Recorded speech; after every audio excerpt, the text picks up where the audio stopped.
கணவனே கண் கண்ட தெய்வம். பதி இருக்கும் இடம்தான் பாவையருக்கு சொந்தம் என்று இந்த பாமர மக்கள் அனைவரும் தன்னுடைய கணவனுக்கு கட்டுப்பட்டு வாழும் வகையில் இங்கு பதிபூஜை செய்து என்னை மகிழ்ச்சி கடலில் ஆற்றிய லட்சுமி சமேதன் என்ற அந்தஸ்தை கொடுத்தவர்கள் ஏன் வைகுந்த வாசனம் என்று எனக்கு அந்தஸ்தை கொடுத்தவளும் தாங்களே. என்றல்ல, என்றென்றும் எக்காலத்திலும் என் கருத்தை வலுப்படுத்தக்கூடிய என் இதயத்தை நிலப்படுத்துவதாக இருப்பேன் என்ற ஒரு நம்பிக்கையோடு வாழ்த்துகிறேன்.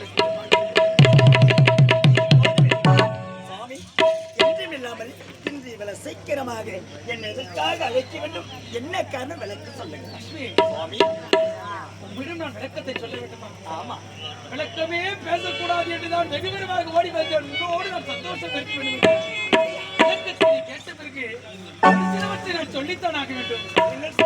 அதாவது மனைவிமார்கள் மொத்தம் 12,068 மனைவிமார்கள் எனக்கு என்பது அறிந்தவள், புரிந்தவள், தெரிந்தவள் நீ. தெரியும் சுவாமி. ஏதாலும் எண்ணிக்கையின் அடிப்படையில் 5வது மனைவி. ஆனாலும் இதயத்தில் இடப்படுத்தவள் நீ ஒருவள் அல்லவா? ஆமா சுவாமி. சுவாமி, என்னை பார்த்தவனே மதிமயங்க போய்விட்டேன். இருக்க வேண்டும் என்று எண்ணேன்.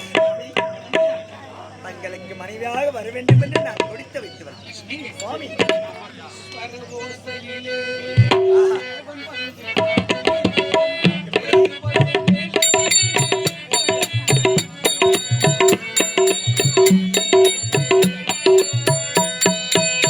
நாதஸ்வர ஓசையிலே தேவி நடமாடுகிறார். சேர்ந்து வரும் வேளையிலே தேவி நடமாடுகிறார். நாதஸ்வர ஓசையிலே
தேவி நடமாடுகிறார்.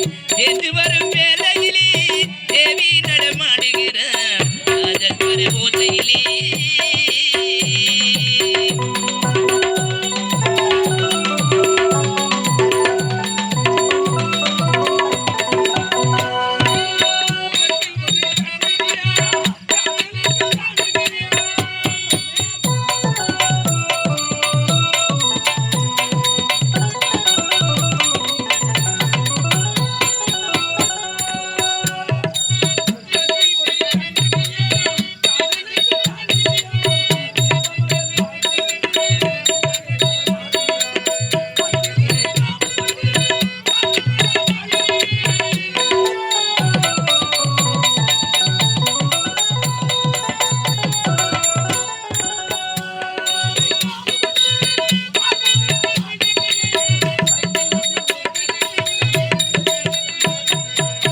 நாதஸ்வர ஓசையிலே தேவி நடமாடுகிறார். சேர்ந்து வரும் வேளையிலே தேவி நடமாடுகிறார். நாதஸ்வர ஓசையிலே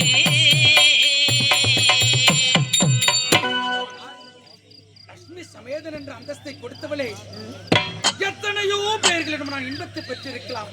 வெளிப்படையாக பேசினார் என் மீது கோபம் கொண்டு விடுவாயோ என்று எனக்கு ஐயப்பாடு இருக்கிறேன்.